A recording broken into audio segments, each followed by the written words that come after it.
Walang gamot ang kamatayan, may lunas ang karamdaman. Ray Herbal Food Supplement, dito ka tatagal. Ang sakit ko po ay endometrial cancer figure 2. Ako po ay na-diagnose noong October 10, 2008. Ito po yung cancer sa dinadaanan ng menstruation. Ako po ay minupusal na dapat ang endometrium glands ko ay kailangan dapat manipis na. Nagpa-diagnose po ako sa isang doktor dito sa Manila. Mayroon akong 1.5 na kapal na endometrium ko na nagsasaad na mayroon daw akong cancer. So, nagpa-biopsy po ako at na-detect dito yung cancer malignant figure 2. So, doon ako nabahala na nagkaroon ako nito. At sa kabila ng aking left ovary, mayroon pang 4.9 na cyst. Dito naman po sa right, may 1.5 na mayumata. Kaya tatlo po yung mga bukol-bukol sa aking katawan. Ang pakiramdam ko nung wala pa, may lumalabas sa akin na parang ihi na hindi ko mapipigil-pigilan. Ngayon doon ako nababahala. Sabi ko, bakit ganito? Hindi naman dapat kasi medyo bata pa naman ako, mapigilan pa yung pag-ihi ko. Bakit ito hindi ko mapigilan? Yun ang kusong bakit pumunta ako sa OB-GYN ko. Pinag-usapan na po namin ng doktor ko na noong November dapat ay magpa-opera na ako. Kaso sa kawalan po ng pera na dapat ko idugol doon kasi na makapalaking halaga naman, kaya po naghintay muna ako ng makapera.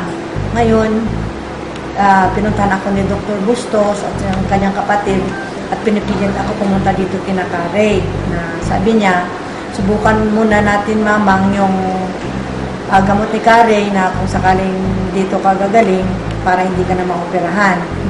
Kaya sa pilit ng dalawa, pumayag po ako at sumama ako dito po sa office ni Ray. Nung pag-inom ko ng Ray na ito, gamot niya, parang lumiliit yung pakiramdam ko ng pag hinipo ko yung tiyan ko, sabi ko parang lumiliit. Kaya nang follow up ako for 1 month, nakita ko na yung panliliit niya, yung 4.9 ko naging 3.9 ang labas ng dito ko sa my left side na cyst ko.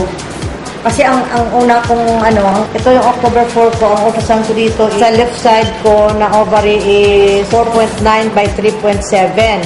Tapos sa right ovary ko, 1.5 by 1.1. Ngayon, after a month, ang nangyari, nagpa-ultrasound ako ulit noong October 10. Ang nangyari dito, yung 4.9 by 3.7 ko naging 3.6 by 2.0. At saka yung sa mayumata ko sa right side is 1.5 by 1.5. Nag-vaginal ultrasound ako every month. O kaya twice a month para lang ma-monitor ko kung totoo ba yung pagliit ng bukol ko o kung anong epekto ng herbal na iniinom ko. Sa katotohanan, dito ko po nalalaman na talaga pong totoo dahil December pa lang po nawala na yung bukol sa left ovary ko po. Ito sa huling resulta ng ultrasound ko po, ang nakita dito sa last ultrasound ko, nakatunayan po na nawala na po yung bukol ko. Po hanggang ngayon ng herbal, umiinom pa rin ako kasi katunayan, gustong-gusto ko na yon dahil sa pakiramdam ko, dito ako lumalakas. Ito yung herbal na iniinom ko sa araw-araw. Bago ako kumain sa umaga, sa tanghali at sa gabi, iniinom ko to.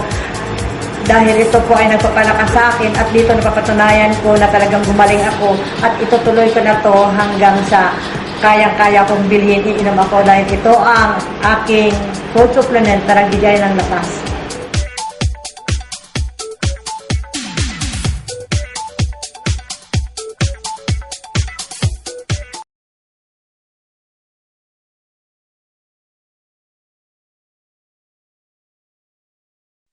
Walang gamot ang kamatayan, may lunas ang karamdaman.